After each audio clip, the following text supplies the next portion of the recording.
মশার যন্ত্রণায় সবার জীবন অতিষ্ঠ। এই মশা তাড়ানোর 100% কার্যকরী টিপস আজকে আপনাদের দিব মাত্র 2টি উপকরণ দিয়ে। মশা তাড়ানো এক নম্বর কার্যকরী টিপস। আসসালামু আলাইকুম ফ্রেন্ড, সবাই কেমন আছেন? আশা করি আল্লাহর রহমতে সবাই ভালো আছেন। আমিও আলহামদুলিল্লাহ অনেক ভালো আছি। আজকে আমি যেই মশা তাড়ানোর যেই উপায়টা বলবো আপনাদের, এটা যদি করেন আপনার ঘরে থেকে সব মশা মরে যাবে, এবং এটা যদি সবসময় দেন একটু মশা ঘরে থাকবে না। তো এটা কীভাবে লাগবে, 2টি উপকরণ লাগবে মাত্র। তো প্রথমে নিব কর্পূর। এখানে 3 রকম কালারিং কর্পূর আছে, গোলাপি, সবুজ, হলুদ। তো এটা কিভাবে ব্যবহার করবেন আজকের ভিডিওতে রয়েছে A to Z। তো আমি যেভাবে করি সেভাবে যদি করেন আপনার টাকা দিয়ে কয়েল কিনতে হবে না। শুধু কর্পূর তো অনেক কম দাম। ঘরে কিছু কর্পূর এনে রাখবেন, তখন ঘরে রুমের ভিতরে কিছুক্ষণ পর ধোয়া দিবেন শুধু, আর কিছু না। তো এখানে কিছু তেজপাতা নিয়েছি আর কর্পূর দেখুন। এখন আমি কিভাবে কি করি আমার পুরো ভিডিওটা দেখবেন, তাহলে দেখবেন আপনিও ঘর থেকে মশা তাড়িয়ে দিতে পারবেন।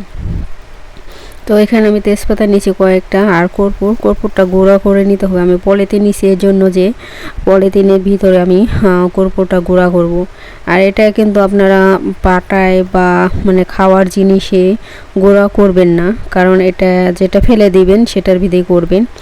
বিশেষ করে একটা পলিথিন নেবেন, পলিথিন নিয়ে তারপরে একটা ইট দিয়ে বাড়ি মারলে কর্পূর কিন্তু নরম গলে যাব, একটা বাড়ি মারলে গুঁড়ো হয়ে যাবো।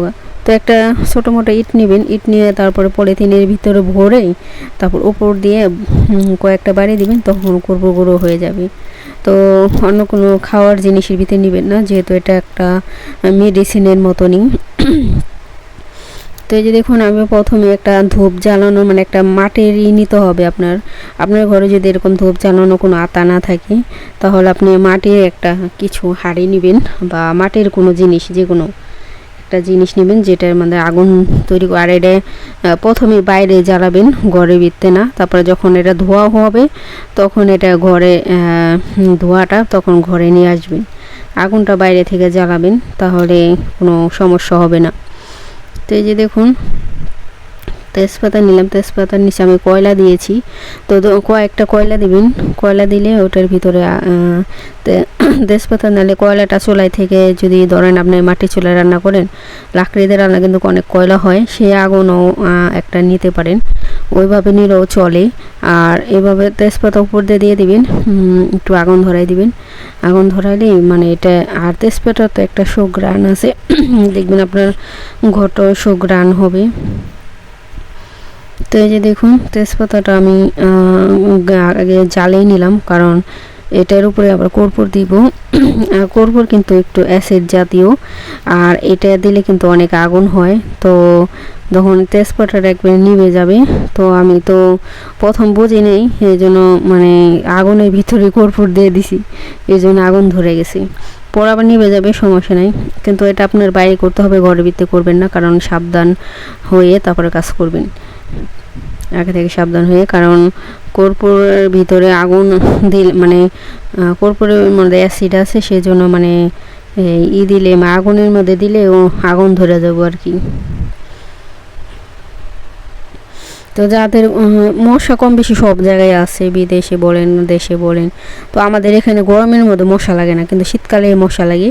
তো এই সিজনে একটু মশা আছে, পরে আবার যখন গরম পড়ে যাবে ওদিক, তখন মশা থাকে না। আর বাংলাদেশে মনে করেন তো 12 মাসে মশা থাকে। তো আপনারা ঘরে এইভাবে, আর ঘরে ছোট বাচ্চা বা বড় সবার আগে ঘর থেকে বের করে তারপরে এই কাজটা করবেন। যখন ধোয়া দিবেন তখন ঘরে যাতে কেউ না থাকে, কারণ কর্পূরের একটা গন্ধ আছে, বিষাক্ত গন্ধ, এটা পেটে গেলে সমস্যা হইব। তো আপনারা যখন খালি থাকে ঘরটা সবার বের করে, তখন এই ধোঁয়াটা দিবেন। ধোঁয়াটা দেওয়ার পরে সব মশা মরে যাবে। তারপরে দরজা জানালা খুলে দিয়ে ফ্যান ছেড়ে দিবেন, তখন দেখবেন গন্ধটা চলে যাবে আর মশাও সব চলে যাবে। তখন আর এই রিল্যাক্স আর আরামসে ঘুমাইতে পারবেন, মশারিও টানা লাগবে না, কয়েলও ধরানো লাগবে না। তখন দেখবেন মশা একবারে চিরতরে শেষ। তো কয়েকদিন এইভাবে করবেন, দেখবেন মশা কোনো দিনও আসবে না আপনাদের ঘরে। তো মশা কিন্তু কামড় দিলে খুবই বিরক্ত লাগে, আর সবচেয়ে বেশি বিরক্ত লাগে কানে বন বন বন বন কানে বিদায় গান গায় যে, ওইটাই সবচেয়ে বেশি বিরক্ত লাগে। তখন মানুষের একটা ঘুমরা, যখন আপনি একটু ঘুমাইছেন, ঘুম ঘুম ভাব, তখন যদি ওরকম করে তখন মেজাজ খুবই খারাপ লাগে। এটা কম বেশি সবারই, কিন্তু আমার অনেক খারাপ লাগে। আপনাদের কেমন লাগে জানি না, তো কমেন্টে জানাবেন। মশার গান কার কার পছন্দ?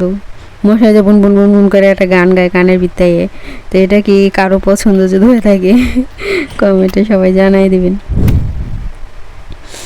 এই যে দেখুন, কয়লাটা যদি আপনি চুলায় থেকেও ধরান তারপরেও তো হয়। তো এইভাবে কয়েকবার আমি আগুন যদি নিভা যায় আবার একটু ধরাই দিবেন। আর বিশেষ করে কয়লা দিয়ে আগে কয়লাটা যদি গরম করে নেন, অথবা চুলায় থেকে যদি কয়লা থাকে গরম কয়লা, ওইটা দিলেও চলে। আর যদি মনে করেন একটা নেবেন, হাতা নেবেন, চুলায় গরম করে নেবেন, কয়লাটা গরম করলে দেখবেন কয়লাটা আগুন জ্বলে যাবে। তখন ওটার ভিতরে যদি আপনি ওই কর্পূরের গুঁড়াটা দেন, তখন ধোঁয়া উঠবে।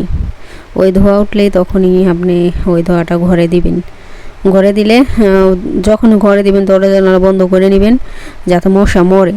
বেশি না, 5 মিনিট এই ধোঁয়াটা দিবেন। ধোঁয়াটা দেওয়ার পরে তখন সব মশা কিন্তু মরে যাবে। তারপর যখন আপনি মশা চলে যাবে আর আগুনটা নিভে যাবে, তখন দরজার জানালা খোলাই দিবেন, ফ্যান ছেড়ে দিবেন, দেখবেন সব মশা শেষ, গন্ধও শেষ, ঘরের ভিতরে গন্ধও চলে যাবে।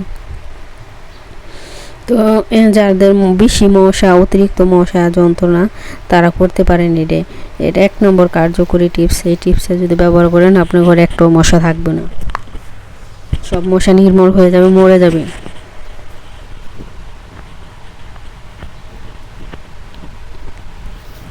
তো যারা যারা নতুন বন্ধু আছেন, চ্যানেল সাবস্ক্রাইব করছেন, সবাই অপেক্ষা করবেন 1 দিন 2 দিন 3 দিন, তারপরে আমি সময় মতোই চলে যাব। তো আমার এই যে দেখুন, আগুন যখন জ্বালাইছি ধোঁয়াটা গেছে গা, মানে আগুন নিভে গেছে। এখন নিচে মানে কয়লাতে আছে, গরম আছে। কয়লা যখন গরম থাকবে তখন এই যেভাবে কর্পূর দিয়ে দিবেন, কর্পূর গুঁড়া কর্পূর দিয়ে এই দেখুন ধোঁয়া উঠতেছে। এই ধোঁয়াটাই বিষাক্ত ধোঁয়া, এটা মশার জন্য, মানে মশা মরবই। এই ধোঁয়া যদি মশার একটু পায়, সব মশা তো দৌড়ে পালাইবো, সব মশা দৌড়ে পালাইবো আর সব মরে যাবে। তো যখনই ধোঁয়াটা নিভে যাবে, একটু পরপর কর্পূরের গুঁড়া দিবেন। গুঁড়া দিলে আবার দেখবেন ধোঁয়া বাড়বো। এভাবে মনে করেন যেখানে যেখানে মশা আছে এই ধূপটা নিয়ে বসাই দিবেন। যেমন রান্নাঘরে থাকে বা যেখানে আপনি বসেন, তো ওখানে। তো সবাই আলাদা